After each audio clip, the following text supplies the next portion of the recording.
Gandhian ethics. देखो ethics का मतलब क्या है, ये बताए कि क्या सही और क्या गलत।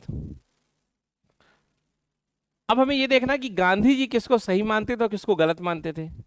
गांधी जी के क्या पैरामीटर थे जिसके आधार पर वो चेक करते थे कि कौन सा कार्य सही कौन सा गलत। तो गांधी जी मानते थे कि जब कोई एक्शन हो ना, कोई भी एक्शन, तो उस एक्शन को अगर हमें देखना है कि ये सही और गलत, तो कह रहे थे कि एक्शन को दो पार्ट में बांटो। किसको किसको? एक तो रिजल्ट और दूसरा प्रोसेस। कहते जब कोई एक्शन होता है तो उसको दो भागों में बांटिए, रिजल्ट में बांटिए और प्रोसेस में बांटिए। और रिजल्ट वाले पार्ट को इग्नोर करिए, जाने दीजिए। मुख्य फोकस आप किस में रखिए? प्रोसेस पे रखिए।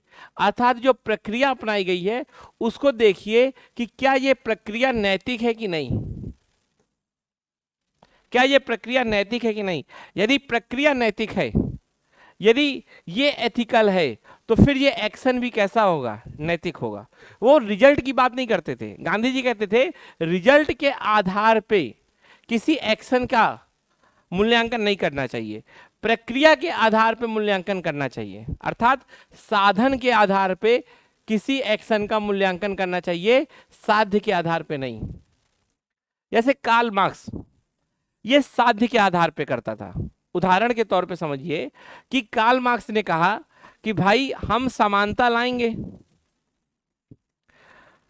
तो ये उसका साध्य था।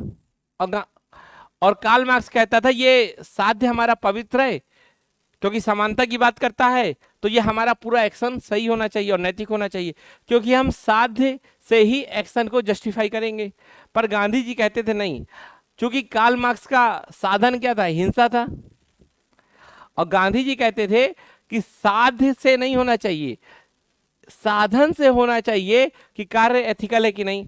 और साधन से हम देखते हैं कि हिंसा तो अनैतिक है। तो इस आधार पे गांधी जी मानते थे कि कार्ल मार्क्स का जो संकल्पना है वो अनैतिक है। गांधी जी कहते थे कि जो साध्य है वो मात्र नैतिक ना हो, साधन भी नैतिक होना चाहिए। और साधन की नैतिकता साध्य पे निर्भर नहीं होनी चाहिए। अब इसके पीछे तर्क क्या है गांधी जी का? देखो, गांधी जी कहते हैं कि भाई सरसों का तेल अगर निकालना है तो आपको सरसों के बीज चाहिए होगा ना, आप पत्थर से तो निकाल नहीं सकते, आप अंधेरे से रोशनी तो कर नहीं सकते, आप गुस्से से प्रेम को तो नहीं जीत सकते। तो फिर आप कैसे किसी अनैतिक प्रक्रिया से आप नैतिकता के साधन को पा सकते हो? यदि मान लो कार्ल मार्क्स ये कहता है कि हम हिंसा करेंगे, अनैतिकता करेंगे, और उससे हमें प्यार और उससे हमें विकास जैसी नैतिक बातें मिलेंगी, तो ये मूर्खतापूर्ण कॉन्सेप्ट है। कि आप कह रहे हो कि हम बोएंगे आम का बीज और निकलेगा मान लीजिए अमरूद। ऐसा नहीं होगा ना, आम बोगे तो आम ही तो निकलेगा। तो ये बात समझ में आ गई आपको? और इसी को गांधी जी का हम कहते थे नीति शास्त्र, जिसको हम सामान्य रूप से बोलते हैं परिणाम निरपेक्ष नीति शास्त्र। अब सवाल है कि ये प्रक्रिया नैतिक है कि नहीं, ये कौन डिसाइड करेगा? तो ये कहते थे गांधी जी की अंतरात्मा की आवाज ही डिसाइड करेगी। गांधी जी के अनुसार एक व्यक्ति को बाह्य संस्थाओं पर निर्भर नहीं होना चाहिए। गांधी जी के अनुसार आपकी आंतरिक आवाज ही बताएगी कौन सी प्रक्रिया नैतिक है कौन सी नहीं।